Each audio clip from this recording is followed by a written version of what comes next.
भैंसा नगर नामक धूल भरे गांव में, जहां भैंसों की संख्या इंसानों से ज्यादा थी और राजनीति रोज का खेल था, एक अजीब सा गधा रहता था जिसका नाम था चतुरलाल।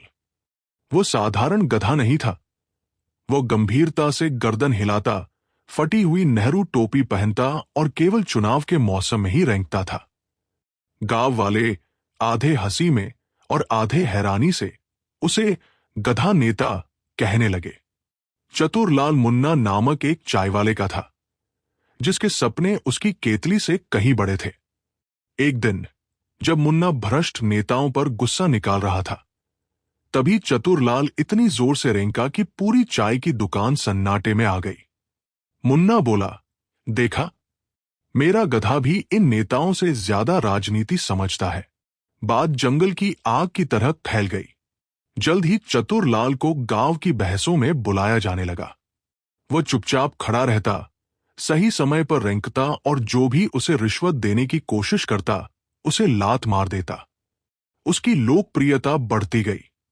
बच्चे उसके खुरों पर तिरंगे के रंग भरते और बुजुर्ग उसके पूंछ को शुभ मानकर छूते। जब पंचायत चुनाव आया तो निराश किसानों ने, जो खोखले वादों से तंग आ चुके थे, अकल्पनीय काम कर डाला। उन्होंने चतुरलाल को उम्मीदवार बना दिया। उसका चुनाव चिन्ह एक टूटी हुई चप्पल। उसका नारा, जुबान नहीं, नीयत चाहिए।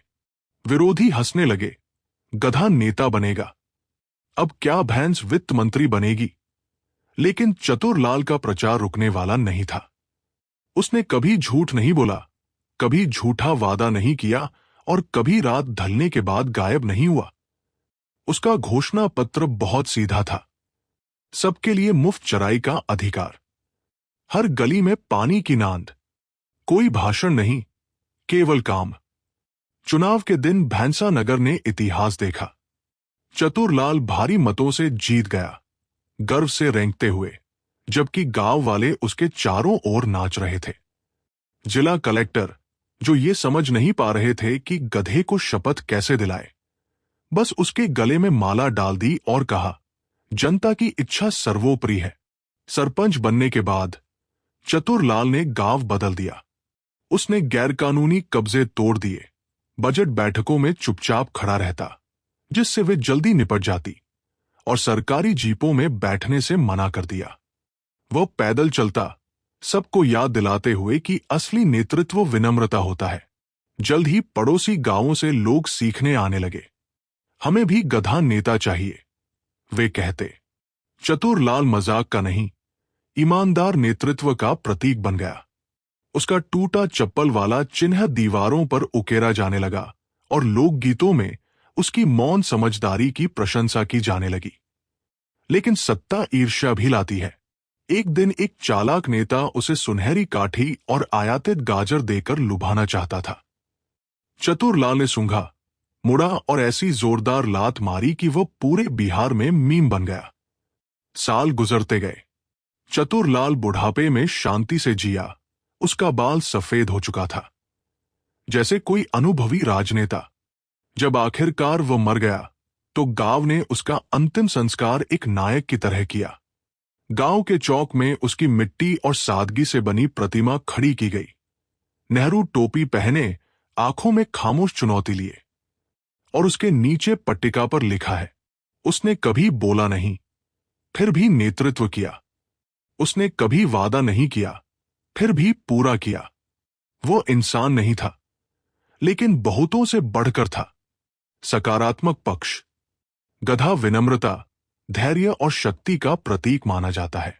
ये चमक दमक से दूर रहकर चुपचाप बोझ उठाता है और सदियों से इंसान की सेवा करता आ रहा है। गधे की सहन शक्ति अद्भुत होती है। वो कठिन परिस्थितियों में भी थोड़े भोजन और पानी पर जीवित रह सकता है। किसानों, व्यापारियों और यात्रियों का ये वफादार साथी रहा है। कई संस्कृतियों में गधा सादगी और ईमानदारी का प्रतीक है। अक्सर कम आंका जाने वाला ये जीव वास्तव में बुद्धिमान होता है और अपनी सुरक्षा के लिए सतर्क रहता है। उसकी मेहनतकश और शांत प्रकृति हमें सिखाती है कि असली ताकत सेवा और धैर्य में होती है। नकारात्मक पक्ष। गधे को अक्सर मूर्खता और जिद्दीपन का प्रतीक माना जाता है। उसकी धीमी चाल और आदेश न मानने की आदत लोगों को आलसी और चिड़चिड़ा लगती है। कई संस्कृतियों में किसी को गधा कहना गाली या अपमान समझा जाता है, जिसका अर्थ अज्ञानी या मूर्ख होता है।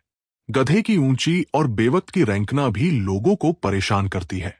उसकी हठधर्मी और काम न करने की प्रवृत्ति के कारण उसे संभालना कठिन माना जाता है।